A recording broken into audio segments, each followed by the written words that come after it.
The train groans, a beast of steam and iron sighing its last breath into the dusty air of Redemption Gulch. On the raw timber platform, a woman stands alone, a small, still island in a river of bustling passengers and hurried greetings. Her dress, a simple thing of earth-brown wool, looks tired and travel-worn against the Sunday finery of the townsfolk. A man in a stiff suit and bowler hat, his face pinched with displeasure, points a dismissive finger at her.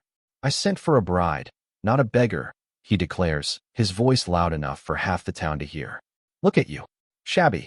I'll not have a wife who brings shame to my name before she's even crossed my threshold." The arrangement is void. He turns his back on her, a final, brutal dismissal, and melts into the crowd, leaving her standing with a flimsy carpet bag and the crushing weight of public humiliation. Whispers skitter through the air like dry leaves. From the shadow of the water tower, a cowboy leans against a support beam, his hat pulled low. He isn't watching the pompous man or the gossiping townsfolk. He's looking at the dress. He sees past the dust and the creases, his eyes tracing the intricate, almost imperceptible patterns woven into the cuff and collar, a geometric language of muted gray and deep indigo he hasn't seen in a decade. It's the weave of the Sky River people, a tribe so private and so wealthy in silver and spirit that their work is considered legend. And that particular pattern, it wasn't for just anyone. It was for their own. There's more to this character than meets the eye. Before their true worth or secret comes to light, tell us, have you ever misjudged someone only to be surprised? And if you love a story of hidden depths, hit like and subscribe. The woman doesn't cry. She simply seems to shrink, her shoulders curling inward as if to protect herself from the verbal stones being thrown. The train whistle screams, a mournful sound that signals the finality of her abandonment. She is 1,000 miles from wherever she started, with nothing but a rejected dowry of her own resilience. The cowboy pushes off the beam, his spurs making a soft, deliberate chime on the wooden planks. His name was Elias Thorne, and his life, much like his ranch, was a study in making do with what was worn, weathered, and overlooked. And with 3 words, spoken just loud enough for her to hear over the chuffing of the departing train, "He's a fool, ma'am." His life, and hers, were irrevocably changed. Elias had a face carved from the same hard land he worked. His eyes, the color of a stormy sky, held a quiet watchfulness that missed very little. He'd seen the man, Thaddeus Sterling, preening on the platform for a half-hour, boasting to anyone who would listen about the mail-order bride he'd procured, a woman guaranteed to be docile and of good stock. Elias had sized him up for what he was, a man who measured worth in coin and appearances, and found both lacking in himself, hence the need to acquire them in others. The woman, whose name he did not yet know, finally looked at him. Her eyes were dark and deep, and in them he saw not shame, but a profound, weary exhaustion. She clutched her bag to her chest like a shield. "He is what he is," she said, her voice softer than he expected, carrying a musical cadence that felt foreign in the harsh air of the gulch. "And you're stranded," Elias stated. It wasn't a question. He knew the look. He'd seen it on prospectors who'd lost their stake, on families whose crops had failed. It was the look of the world pulling the rug out from under your feet. She gave a single, sharp nod. Her chin was held high, a small act of defiance that he respected more than any tearful plea. The town was already turning her into a cautionary tale. He could feel the eyes of Mrs. Gable from the general store and hear the snickering of the stable hands. In a place like Redemption Gulch, a woman alone, publicly cast off, had few prospects, none of them good. She'd be at the mercy of men like Sterling, or worse. He thought of the pattern in her dress. He'd spent a winter trapping far to the north, near the shining mountains, and had fallen in with a trader who dealt exclusively with the Sky River people. The old trader had taught him to see. He'd explained that their weaving was a story, a lineage. Every thread had a meaning. The pattern on her cuffs symbolized flowing water, resilience. The one at her collar, a pattern of interlocking diamonds, was reserved for the daughters of clan elders. It was a mark of honor, of immense value that had nothing to do with money and everything to do with identity. To call it shabby was like calling a cathedral a woodshed. It was an ignorance so profound it bordered on sacrilege. "I have a ranch," he said, the words coming out before he'd fully formed the plan. It's not much, but it's quiet. And there's work, if you're not afraid of it. I can offer a roof and meals. A safe place, until you figure out what's next. Her eyes narrowed slightly, searching his face for the hook, the hidden price. She had been offered a contract once today and had seen its worth. Why? Elias gestured vaguely with his head back toward the town. Because I don't hold with what he did. And this is no place for a woman on her own. He omitted the part about her dress. To mention it would be to cheapen his offer, to make it seem like he saw an angle, a prize. His motive was simpler. It was a matter of decency. What she did with her own story was her business. She studied him for a long, silent moment. She looked at his worn leather gloves, the fraying edges of his denim jacket, the honest tiredness around his eyes. He wasn't a man of polish like Sterling. He was a man of substance, like the hard earth beneath their feet. I am called Lena, she said at last. Elias, he reached down, his movements slow so as not to spook her, and took her carpet bag. It was surprisingly light. My wagon's this way. The ride to his ranch was mostly silent. The landscape unfolded around them, a rugged tapestry of sagebrush, rock, and vast, unforgiving sky. His spread was nestled in a small valley, protected on one side by a granite bluff that glowed red in the late afternoon sun. The house was a simple log cabin, sturdy but unadorned. A barn stood nearby, in slightly better repair, and a small corral held 2 horses who watched their approach with mild interest. It was the epitome of a struggling homestead. He led her inside. The cabin was one room, clean but sparse. A stone hearth dominated one wall. A rough-hewn table and 2 chairs sat in the center, and a bed was tucked into a corner. A curtained-off alcove suggested a second sleeping space. It was the home of a man who lived without fuss. The cot behind the curtain is yours, he said, setting her bag down beside it. It's not much. It is more than the train platform, she replied, her gaze taking in everything. She ran a hand over the smooth wood of the table, an unconscious, assessing gesture. That first evening was a lesson in quiet negotiation. He cooked a simple meal of bacon and beans, and they ate without speaking, the only sounds the clink of forks against tin plates and the crackle of the fire he'd built against the evening chill. He watched her, not overtly, but in quick glances. She ate with a delicate precision, her posture straight, her movements economical. There was a grace to her that Sterling, in his blindness, had completely missed. After the meal, she stood and gathered the plates. I'll clean, she said. It was a statement, not an offer. I can manage, he replied, already moving toward the wash basin. You provided the meal. I will provide the service. It is the way. Her tone was gentle but firm, leaving no room for argument.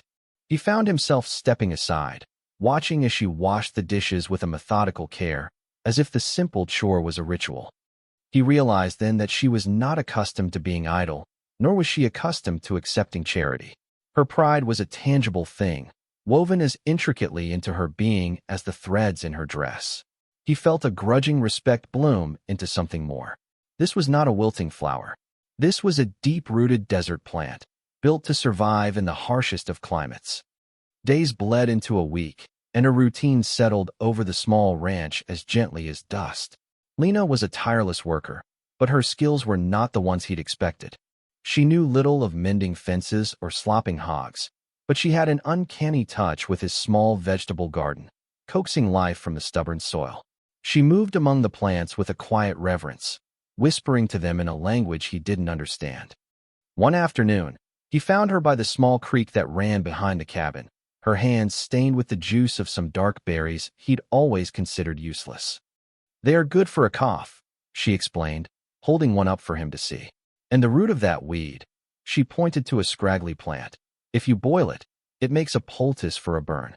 She possessed a deep, instinctual knowledge of the land that went far beyond farming. It was the wisdom of a people who had never been separate from the earth, who read it as easily as he read a brand. He started to see his own land through her eyes, not as a thing to be conquered and tamed, but as a living entity, full of hidden gifts. Their conversations remained sparse, but they were no longer empty. They spoke of the weather, of the progress of the garden, of the lame front hoof on his best mare. Each small exchange was a thread being laid down, slowly weaving a pattern of trust between them. He never asked about her past or where she came from. He knew that when she was ready, the story would come. He was a patient man. The true test of their fragile accord came when they had to go to town for supplies. As they rode in on the wagon, Elias felt a familiar tension settle in his shoulders. He saw the way Lena pulled her shawl a little tighter, her back a little straighter. Redemption Gulch had not forgotten the woman rejected on the platform. As he tied the horses to the hitching post outside the general store, the door swung open and Thaddeus Sterling stepped out. He froze when he saw them, his face darkening with a mixture of surprise and contempt. Well, Sterling sneered, his eyes flicking over Lena with open disdain before settling on Elias. Thorne, I should have known. Always picking up strays. Found yourself some cheap labor, have you? Elias felt a hot surge of anger, but he banked it down. A public brawl would only make things worse for Lena. He simply stood between her and Sterling, a silent, immovable wall. She's with me, Sterling. That's all you need to know. Sterling laughed, a short, ugly sound. A man of your means can't afford to be picky, I suppose. Just be sure you check her for fleas. Before Elias could react, Lena stepped out from behind him. Her eyes, usually so calm and watchful, were now like chips of obsidian, hard and sharp. The only parasite I see here, sir, she said, her voice clear and carrying in the sudden quiet of the street, is the one who values a person by the quality of their coat and not their character. A stunned silence fell. Sterling's face went from ruddy to purple. He opened his mouth, then closed it again, sputtering like a damp firecracker. He had been dismissed, expertly and publicly, by the very woman he had tried to humiliate. Without another word, he spun on his heel and stormed down the street. As they walked into the store, Elias could feel the shift in the town's gaze. It was no longer just pity and scorn. There was a spark of grudging respect. Lena had shown her teeth, and they were sharper than anyone had expected. Inside, Mrs. Gable, who was usually a fond of gossip, was uncharacteristically quiet as she measured out flour and sugar. Elias bought an extra yard of calico cloth, a bright, cheerful blue. He didn't know why, except that he wanted to see Lena in a color other than brown. The ride home was charged with a new energy. The unspoken thing that had been growing between them had finally been tested, and it had held. Thank you, Lena said softly, not looking at him but at the rolling hills. For what? You handled him yourself, Elias replied, a hint of admiration in his voice. For standing in front of me. He just nodded, the brim of his hat hiding his expression. He understood. It wasn't about who spoke the words. It was about the simple, profound act of standing together against the world. That night, after the chores were done, a comfortable quiet settled in the cabin. Lena was mending a tear in the sleeve of her brown dress, her fingers moving with a practiced, nimble grace.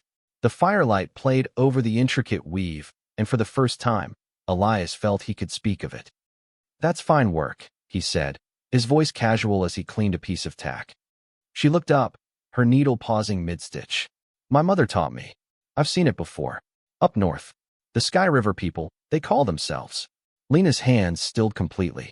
She stared at him, her dark eyes wide with an emotion he couldn't quite read. It was a mix of shock, fear, and a startling vulnerability.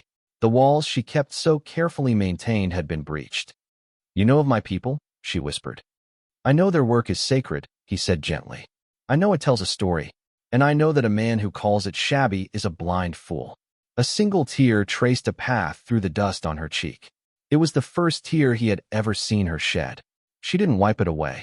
She let it fall, a silent testament to the weight she had been carrying. And then, the story, like a river freed from a dam, began to flow.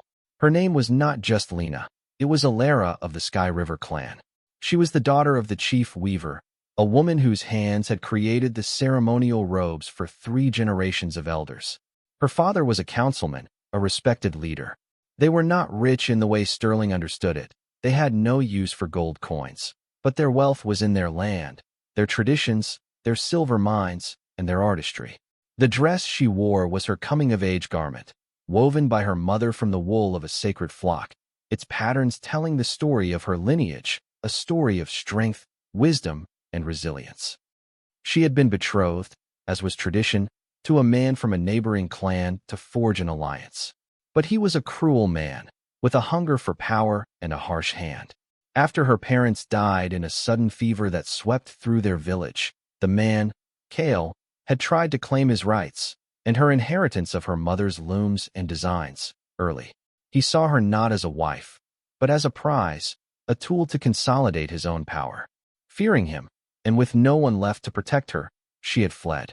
She sold a single silver bracelet, a small piece of her dowry, for a train ticket and a place in a mail-order bride catalog, believing it was the only way to disappear, to become someone else, someone plain and unremarkable. I thought if I could find a simple man, a quiet life, I could be safe, she finished, her voice barely a whisper. I thought I could leave Alara behind and just be Lena. Elias listened, his heart aching with a fierce, protective anger. She had run from one gilded cage only to find herself nearly trapped in another, far uglier one. She had tried to hide her light under a bushel, and the world had nearly extinguished it for her. You don't have to leave anyone behind, he said, his voice rough with emotion. Not here. He looked at the mended dress, at the woman wearing it, and he saw her fully for the first time. Not Lena the stray, not Alara the chieftain's daughter, but a woman who was both, a survivor who carried the story of her people in the very threads of her clothes and the strength of her spirit. Their new understanding settled into a deeper rhythm. The space between them, once filled with cautious silence, now held a comfortable intimacy. A shared look across the dinner table could convey a whole conversation. A light touch of her hand on his arm as she passed him a tool was enough to send a jolt of warmth through him. He found himself looking for excuses to be near her, to hear the soft cadence of her voice, to see the rare, brilliant smile that would sometimes light up her face when one of the barn kittens did something foolish. He was falling in love with her, a slow, quiet, inevitable process, like a river carving its way through stone. But the world outside their small valley had not forgotten them. Thaddeus Sterling, stewing in his public humiliation, had a greedy mind and a long memory. He had heard the whispers that followed Elias and Lena. He had noted the pride in her bearing, the strange authority in her voice. And he had started asking questions, sending letters to contacts in the Northern Territories, describing the woman and her unusual dress. Greed is a powerful motivator for inquiry. It was a crisp autumn morning when the trouble arrived. Elias was splitting wood when he saw the dust cloud on the horizon. It wasn't a lone rider. It was a buggy, followed by two men on horseback.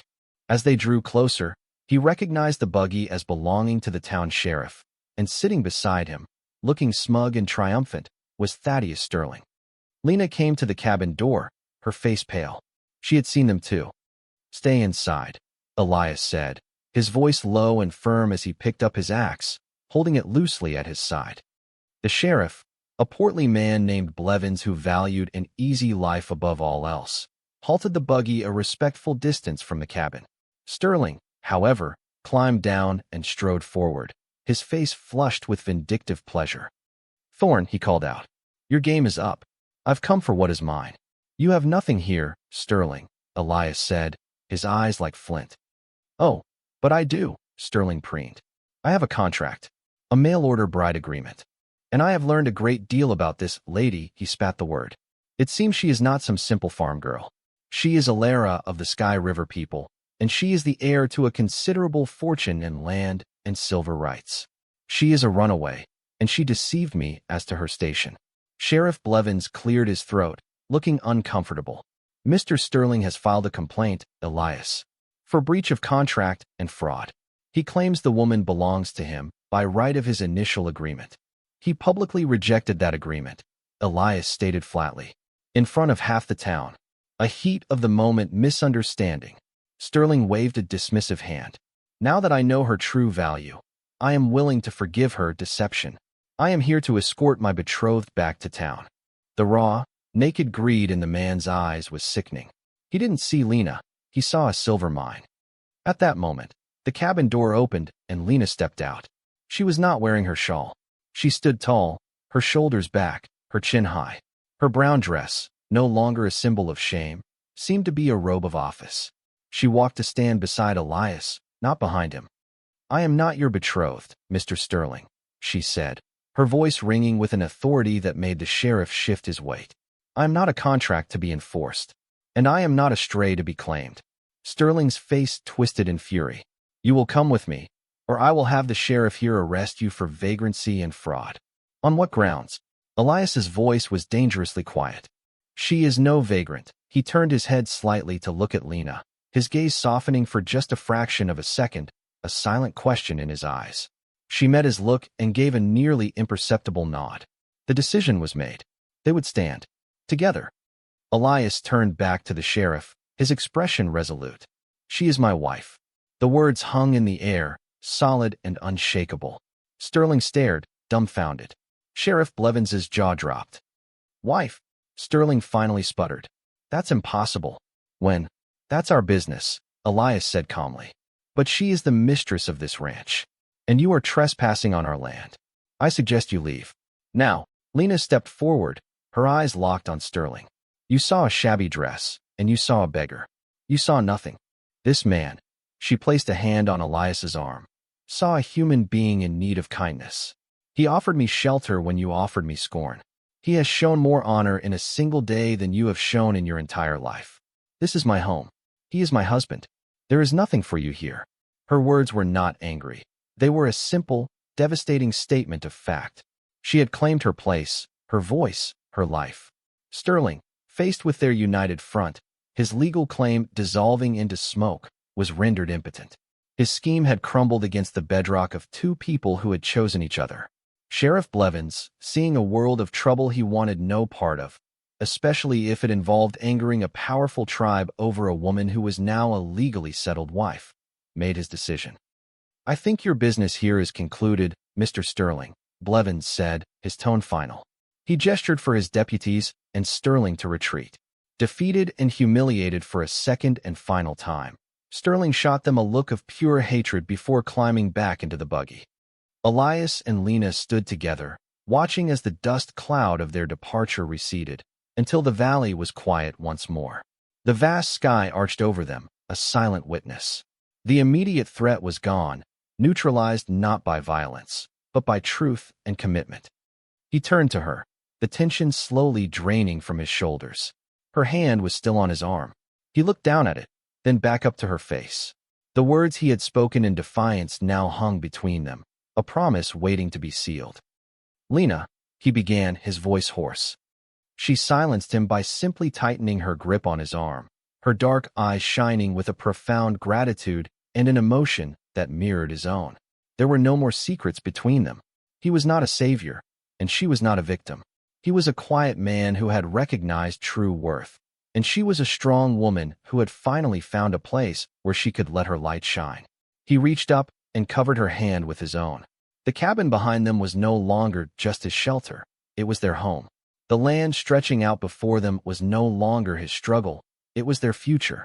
He looked at her, at the woman in the earth-brown dress that told the story of a rich tribe and an even richer heart, and he knew his life had just truly begun.